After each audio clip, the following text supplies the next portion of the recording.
Perkenalkan, nama saya Dini Nursailani, salah satu mahasiswi dari Institut Agama Islam Negeri IAIN Kendari.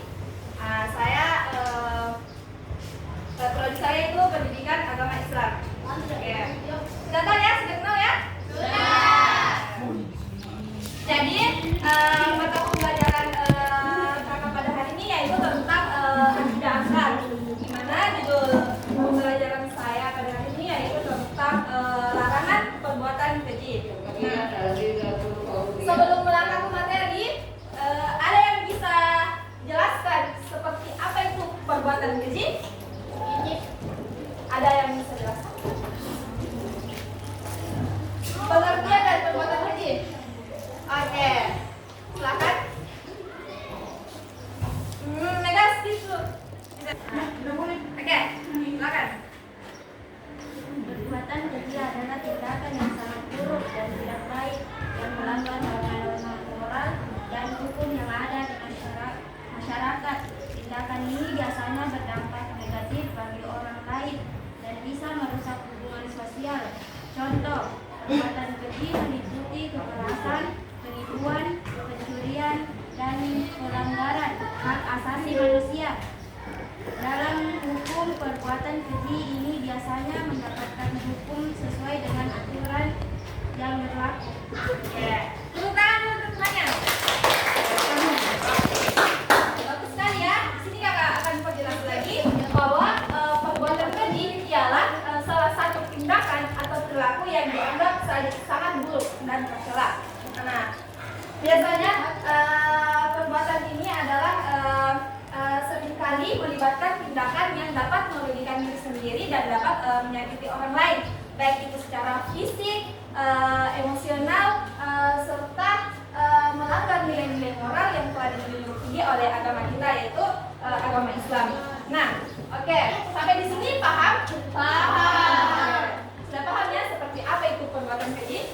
Selanjutnya kita melangkah ke slide kedua, yaitu seperti apa sih itu contoh-contoh perbuatan keji. Nah, berikut ya. Di sini ada yang bisa bacakan contoh dari perbuatan keji? Saya. Oke, silakan. Contoh-contoh perbuatan keji adalah kekerasan fisik, pembunuhan, pelecehan atau kekerasan seksual, pengkhianatan atau penipuan besar, kerusakan lingkungan yang parah. Nah, oke, tepuk dulu. Jadi, contoh dari perbuatan keji ialah kekerasan fisik, pembunuhan, pelecehan atau kekerasan seksual, pengkhianatan atau penipuan besar, serta kerusakan lingkungan yang parah. Nah, berikut ayat yang menjelaskan tentang larangan perbuatan keji yaitu terdapat pada Al-Quran surah Al-An'am ayat 151 yang berbunyi, "A'udzubillahi minasyaitonirrajim. Wala taqrabul fawahisha ma dhahara minha wa ma batan. Wala taqtulun nafsal lati ma haramallahu illa bil haqq. Dzalikum wasaqum bihi la'allakum ta'qilun." Nah, dari ayat yang tadi kakak bacakan, ada yang bisa membacakan artinya? Siapa? Dan lagi-lagi lagi. Oke, coba bacakan artinya. Janganlah kamu mendekati perbuatan yang keji, baik yang terlihat maupun yang tersembunyi. Janganlah kamu membunuh orang yang diharamkan Allah kecuali dengan alasan yang benar. Demikianlah yang memerintahkan kepadamu agar kamu mengerti. Oke, tangan untuk temannya. Nah, di sini ayat ini menjelaskan tentang janganlah kamu mendekati perbuatan keji, baik yang terlihat maupun yang tersembunyi. Maksudnya adalah di sini contoh dari perbuatan yang terlihat maupun yang tersembunyi itu adalah terutama bagi yang terlihat. Contohnya seperti perilaku yang dapat diamati langsung oleh orang lain. Contohnya seperti pencurian, perzinahan, serta kekerasan fisik. Oke, sudah paham? Sudah. Oke, coba ulang lagi. Apa contoh dari perbuatan yang dilakukan secara terlihat?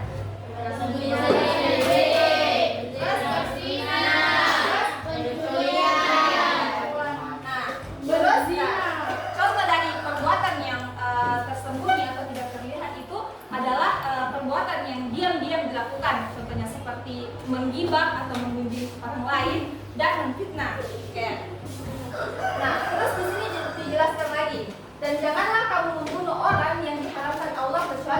alasan yang benar. Nah, di sini ada yang tahu maknanya? Oke. Nah, pembunuhan adalah perilaku yang dilarang oleh agama Islam kecuali dilakukan dengan alasan yang benar. Contohnya seperti kayak menerapkan hukum atau membela diri dari kejahatan serta menyelamatkan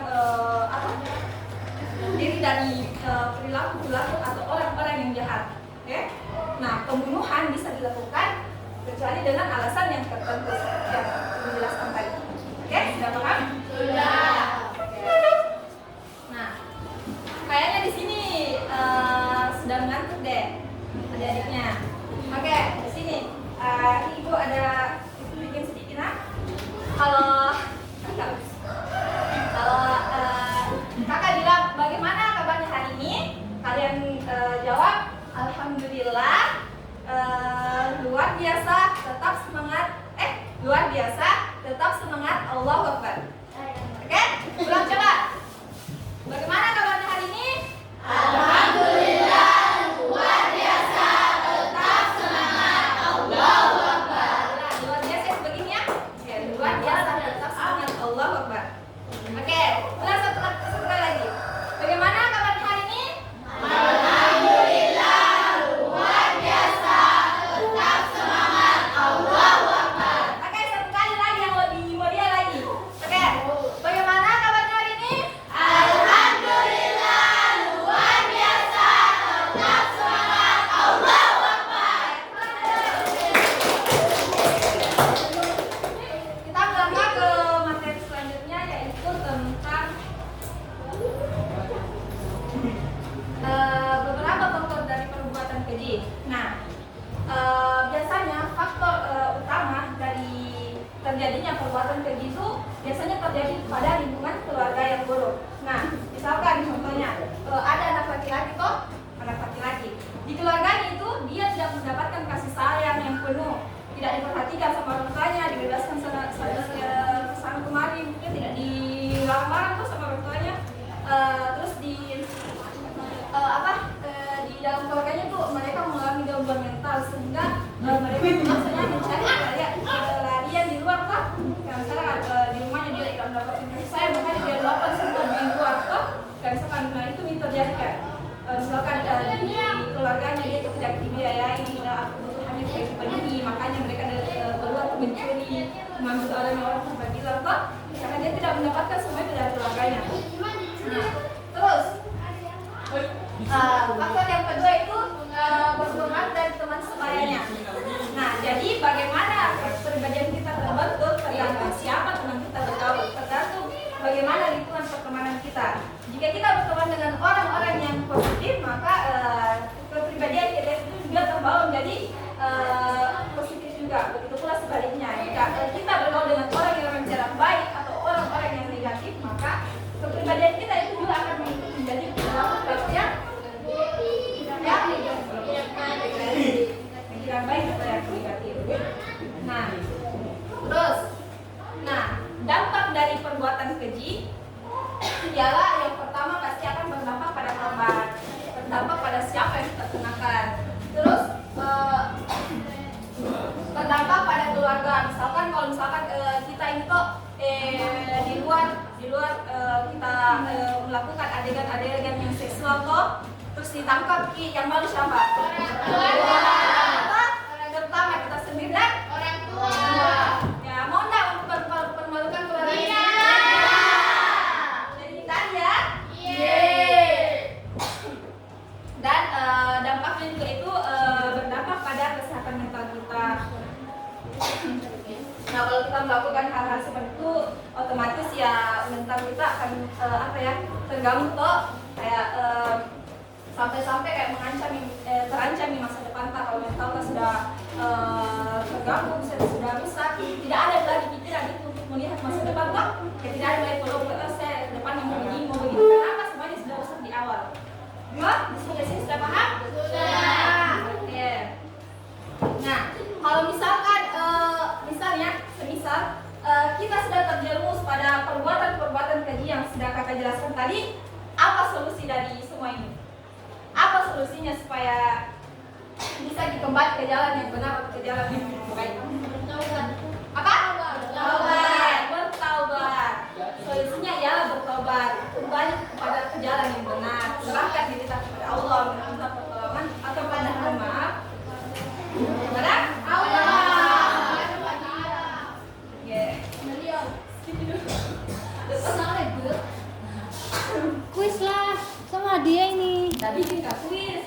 apa? Kau kus ngomong saja toh, bicara. Baru. Oke.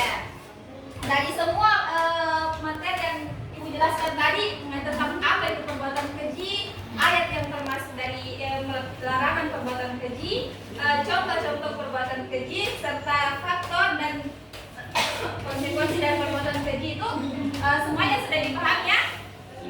Berarti yakin sudah? Kalau begitu kakak akan adakan evaluasi. Nah di sini tidak pakai slide manual. Jadi supaya saya bisa tahu sampai mana pemahaman kalian terkait materi yang saya bawakan tadi, saya akan bertanya kembali terkait dengan materi yang saya bawakan tadi. Nah, di sini ada yang bisa jelaskan? Sebutkan 3 faktor. Bukan. Ada yang bisa sebutkan 3 contoh dari perbuatan keji? Oke. Skip. Kayak berdiri. Ada kayak hadiahnya Mbak waktu tidak mau. Oke. Oke, berdiri 1. Nah, terus kemudian atau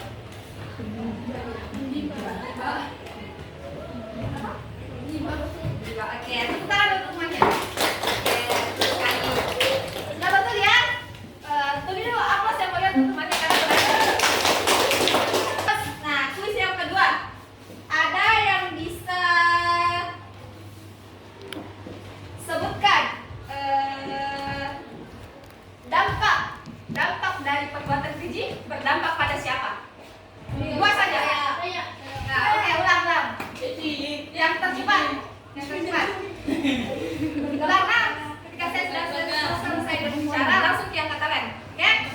Ada yang bisa jelas sebutkan 2 dampak dari perbuatan keji tersebut? Saya.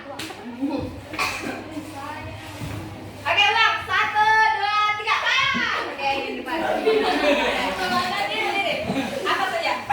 Dampak pada diri sendiri, dampak pada keluarga. Oke, tepuk tangan.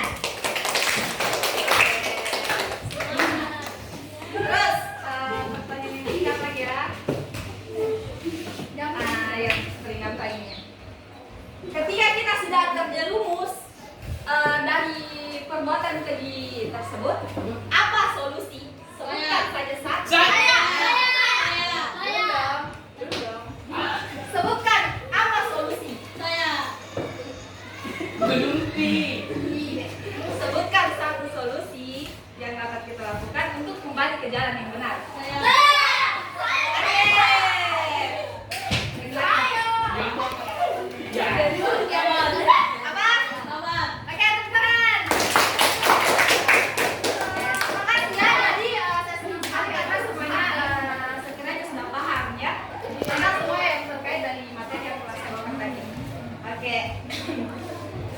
Yang bicara tadi saya bisa maju. Sama tadi yang menjawab dari saya yang membacakan pengertian tadi ini. Ada siapa tadi yang naik? Tidak mau dapat hadiah?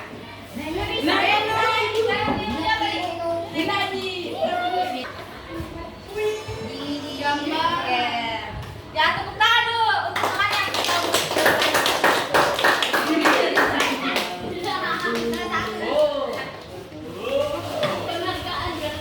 ini bagusnya tuh kalau berani bicara depan orang-orang, berani tidak malu-malu, bisa didapat hadiah dari orang lain toh? Makanya lain kali kalau ada yang begini yang kayak gurunya minta untuk menjelaskan kembali materi yang dibawakan, harus berani, tidak boleh malu-malu toh? Kalau tidak tahu berani. Oke. Siapa tadi yang bacakan pengertian dari perbuatan keji? Oke. Nah, ini hadiah kamu. Terus yang menjawab pertanyaan pertama? Oke. Terus yang kedua? Ketiga?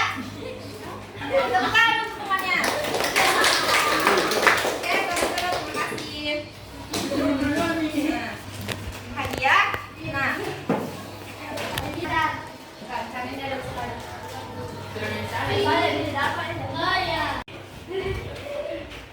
Delapan ditambah 2 sama dengan 2. Sudah paham? Sudah. Laki-laki sudah paham belum? Sudah. Cluenya itu bumi itu bulat. 8 tambah 6 sama dengan 3. 2 ditambah 1 sama dengan 0. 6 ditambah 3 sama dengan 1. Ingat, cluenya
semoga apa yang telah kakak bawakan tadi bisa bermanfaat bagi kalian semua ya.